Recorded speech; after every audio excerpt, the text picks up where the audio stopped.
بسم اللہ الرحمن الرحیم۔ جدہ میں ہوں، آج شام واپسی ہے لاہور کے لیے۔ ایک محسن ہے آئے صاحب ان کے گھر گئے، صبح پہنچا، فجر کی نماز پڑھی۔ اب یہ حضرات یہاں کا وقت کیا ہوا ابھی؟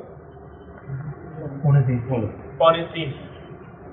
اب یہ حضرات بار بار دسترخوان بچھانے کو کہہ رہے ہیں۔ ایک بات یاد آئی تو ان حضرات نے باعث ظاہر کی کہ یہ ریکارڈ نہ کر لیں، تو میں نے کہا پھر ریکارڈنگ کرانی ہے تو سب کی کرا لیتے ہیں۔ جب یہ کھانے کا کہتے ہیں، میں ان سے عرض کیا، میں نے کہا مجھے پانی پلائیں، تو پانی انہوں نے ایک گلاس ہے جو ناک سے جا کے لگتا ہے، تو میں نے کہا کوئی گھر میں کٹورا نہیں ہے، میں گلاس میں پانی پی لیتا ہوں، کوئی نہ حرام ہے نہ کوئی، لیکن ایک تو اس کو نبوی نسبت حاصل ہے کھلے برتن، اور دوسرا سب سے پہلے تو نبوی نسبت، اور دوسرا میڈیکلی اس کے بہت زیادہ اس کی برکات ہیں، اس کے فائدے ہیں۔ بھوک تو مجھے بھی لگی ہے، میں نے رات کھانا کھایا ہے، کتنے بجے کھایا ہوگا؟ 12 بجے۔ میں رات کوئی اللہ والوں کی محفل تھی، تو کچھ ہمارے کچھ بلوری ٹاؤن کے علماء تھے، مفتی حضرات تھے، ان کے ساتھ بیٹھا رہا۔ پھر مولانا عبدالحفیظ مکی صاحب رحمۃ اللہ علیہ کی خانقاہ میں مکہ مکرمہ، وہاں رہا، اور وہاں سے ہم 3:30 بجے صبح، 3:30 بجے 2:30 بجے تقریباً 3:30 بجے ہم وہاں سے پھر نکلے، جدہ میں آئے، یہاں نماز پڑھی، اس وقت سے کھانا کھایا ہوا۔ اب یہ حضرات بار بار دسترخوان کو بچھانے کی کر رہے ہیں۔ بھوک تو مجھے بھی لگی ہے، لیکن میں اس کے لیے زمزم سے میں دل بہلا رہا ہوں۔ زمزم غذا بھی ہے، خوراک بھی ہے، دوا بھی ہے، شفا بھی ہے۔ تو ایک بات میں نے ان سے عرض کی، ایک محدث تھے یمن کے بہت بڑے، تو ان کی محفل ہوتی تھی تو دسترخوان میں تاخیر کرتے اور جان بوجھ۔ تو کسی نے ان سے پوچھا کہ حضرت آپ دسترخوان پہ تاخیر، بڑی عجیب بات فرمانے لگے کہ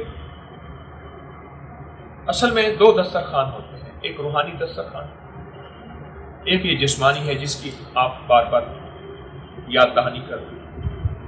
میں یہ چاہتا ہوں، وہ بزرگ فرماتے تھے، وہ محدث تھے، بہت بڑے فقیہ تھے یمن، فرماتے تھے کہ یہ میرے محبین جو آئے ہیں، اہل مجلس جو آئے ہیں،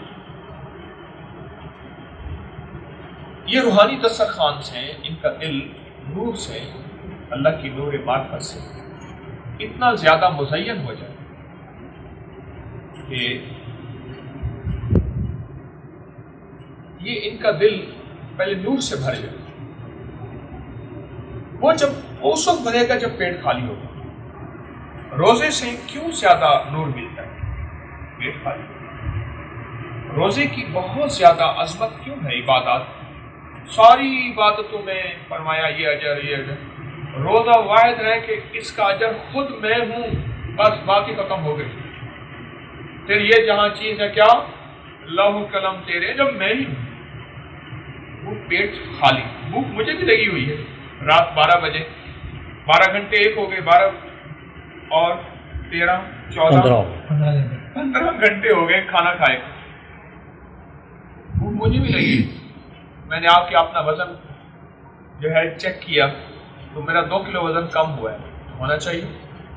اپنے وزن کا خیال رکھیں، اپنے پیٹ کا خیال رکھیں، اپنے ویٹ کا خیال رکھیں۔ کھا کھا کھا کھا کے بندہ بقول ایک اللہ والے کے تباہی پھیر دی۔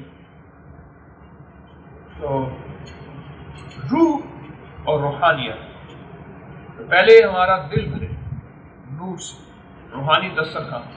جب روحانی دسترخوان سے ہم بالکل بہترین سیر ہو جائیں اور لطف ہو جائیں، پھر جسمانی دسترخوان بھی کھا لیں۔ وہ محدث یہ بات فرماتے ہیں۔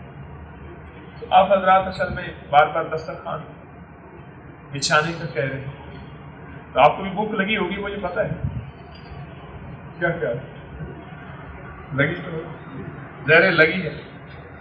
میں اصل میں یہ چاہ رہا ہوں کہ آپ کی برکت سے کچھ دل کی دنیا مجبوری ہے، ہم سب اس کے محتاج ہیں اور اس کی ہمیں اشد ضرورت ہے۔ اس کے بعد پھر انشاءاللہ کھانا بھی کھاتے، کوشش کریں، میں بھی محتاج ہوں، اگر کسی وقت زیادہ کھا بھی لیں تو ایک وقت کا فاقہ کریں، اور یہ بہت ضروری ہے، یہ ہماری ضرورت ہے۔ اس دن مجھے حج گروپ کے ایک آرگنائزر جو ہے اس نے کہا کہ میں 85 سے یہاں آ رہا ہوں حاجی لے کے، جس وقت یہ گروپ بنے بھی نہیں تھے، حاجی لے کے آ رہا ہوں۔ پہلے حاجی آتا تھا 40 کلو کا تو 20 کلو کا جاتا تھا، اب حاجی 40 کلو کا آتا ہے 80 کلو کا جاتا ہے۔ کھانا ہی پینا اتنا، سہولتیں اتنی، تو حاجی تو اب کم وزن، میرا 2 کلو وزن کم ہوا ہے، مجھے ندامت ہے، مجھے تو زیادہ کم ہونا چاہیے۔ تو ہمیں اپنی غذاؤں میں احتیاط کریں، کم کھائیں،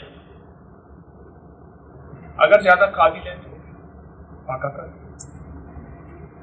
ابھی 15 گھنٹے ہو گئے کھائے ہوئے، میرے خیال میں اور بھی ہم چلیں تو ایک قسم میں ہر چیز اپنے اوپر مسلط کر لیتے ہیں، کھانا ہے کھانا ہے کھانا ہے۔ اور یہ جناب کھانے کا ٹائم ہے بھائی، کھانے کا ٹائم اس وقت ہے جب طبیعت بے چین ہو، یہ کھانے کا ٹائم کوئی نہیں ہے، یہ بریک فاسٹ ہے، یہ لنچ ہے، یہ ڈنر ہے، یہ صبح ہے، ناشتہ ہے، کھانا ہے شام، جب طبیعت بے چین ہو وہ کھانے کا وقت ہے۔ بات سمجھ لیں، یہ کھانے کا راز یہ ہے۔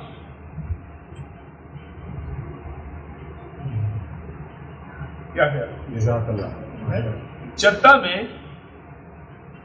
میں دسترخوان جو ہے اس کا ایک راز میں نے آج آپ کو بتایا، وہ راز یہی ہے کہ دل کا بھی دسترخوان لگائیں، اس کو بھی کچھ دیں،